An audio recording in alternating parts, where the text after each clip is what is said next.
గ్రామానికి స్వాగతం అండి. ఇక్కడ ప్రస్తుతం 16 కుటుంబాలు ఉన్నారు.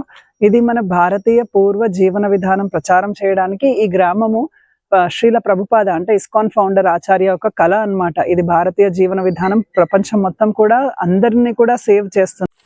కోర్మ గ్రామం శ్రీముఖలింగానికి 7 కిలోమీటర్ల దూరంలో ఉంటుంది. ఇక్కడ ఫైర్ అయిందని చెప్పి న్యూస్ లో వస్తోంది.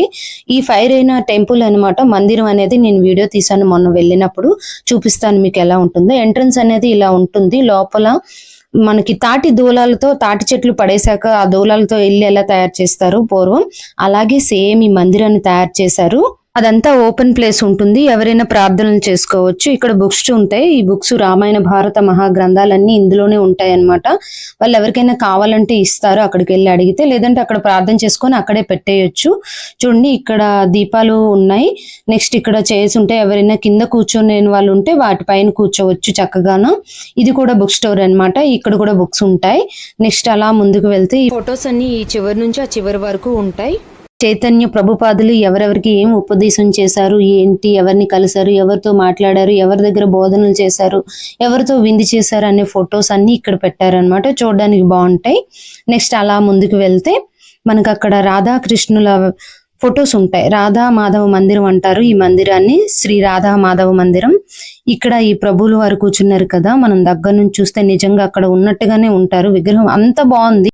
ఆయన క్రిందన ఆయన పాదముద్రలు ఉంటాయి. పువ్వులు వేశారు చూసారు కదా, అవే ఆయన పాదముద్రలు. ఈ ఫైర్ యాక్సిడెంట్ లో ఇవన్నీ కాలిపోయాయని చెప్తున్నారు. మొన్నటి వరకు ఈ మందిరం ఉంది, ఇప్పుడు లేదు అంటే చాలా బాధపడాల్సిన విషయం. ఇలా చేసిన వాళ్ళకి ఖచ్చితంగా భగవంతుడు శిక్షిస్తాడు అనేది నా అభిప్రాయం. మీ అభిప్రాయం ఏంటో కామెంట్ రూపంలో తెలియజేయండి. అన్ని సౌకర్యాలు వదిలేసి అందరూ అక్కడికి వెళ్లి అలా జీవించడం చాలా గొప్ప విషయం. మనమైతే అలా జీవించలేం. వాళ్ళనైనా జీవించనిద్దాం, సపోర్ట్ చేయాలి. నిజంగా ఆయన్ని చూడగానే నాకు ఏమనిపించిందంటే, అమ్మ ఇక్కడ కూర్చొని ఉన్నారా అన్నట్టుగా కొంచెం భయంగా అనిపించింది. దగ్గర నుంచి చూడడానికి, వీడియో తీయడానికి. కొంచెం దగ్గరగా తీస్తే అసలు ఎదురుగా ఉన్నట్టుగానే ఉన్నారు చూడడానికి. ఇక్కడ నుంచి ఇలా కనిపిస్తుంది కదా మందిరం. ఇక్కడ రాధాకృష్ణులు ఉంటారు. రాధాకృష్ణులు ఫొటోస్ పెట్టారనమాట. కిందన కూడా కొన్ని ఫొటోస్ పెట్టారు. వాళ్ళు ప్రార్థనలు చేసుకుంటారంట రోజు. ఇక్కడ వరిపిండితో ముగ్గు పెట్టారు. మనం ఇంట్లో ముగ్గేసుకుంటాం కదా బయట, అలా పెట్టారు. ఈ పక్కనే ఒక హుండీ ఉంది. ఆ పక్కనంతా ఓపెన్ ప్లేస్. అందరూ కూర్చొని చక్కగా ఏదైనా ప్రార్థనలు చేసుకోవచ్చు.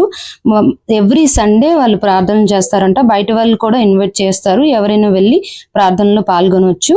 మనకి ఇక్కడ ఇలా కనిపిస్తోంది మొత్తం. ఈ రాధామాధవ మందిరమే కాలిపోయింది. చాలా కష్టపడి కట్టారు. తాటి దూలాలు ఉపయోగించి, ఎలాంటి మిషన్స్ వాడకుండా. వాళ్ళ కష్టం చూస్తే తెలుస్తుంది అక్కడ. అలాంటి మందిరాన్ని పాడు చేయాలని వాళ్ళకి ఎలా అనిపించిందో వాళ్ళకి బుద్ధి రావాలని కోరుకుందాం. వాళ్ళ కష్టం చూస్తే అర్థమవుతుంది వాళ్ళు ఎంత కష్టపడ్డారనేది. ఇక్కడ దీపాలు అనేవి ఇలా నెయ్యి నూనె కలిపి పెడతారు. ఇంకోటి ఏంటంటే గ్లాస్ బాక్స్ లో పెట్టి దీపం పెడతారనమాట, ఇలా లైటింగ్ కోసం.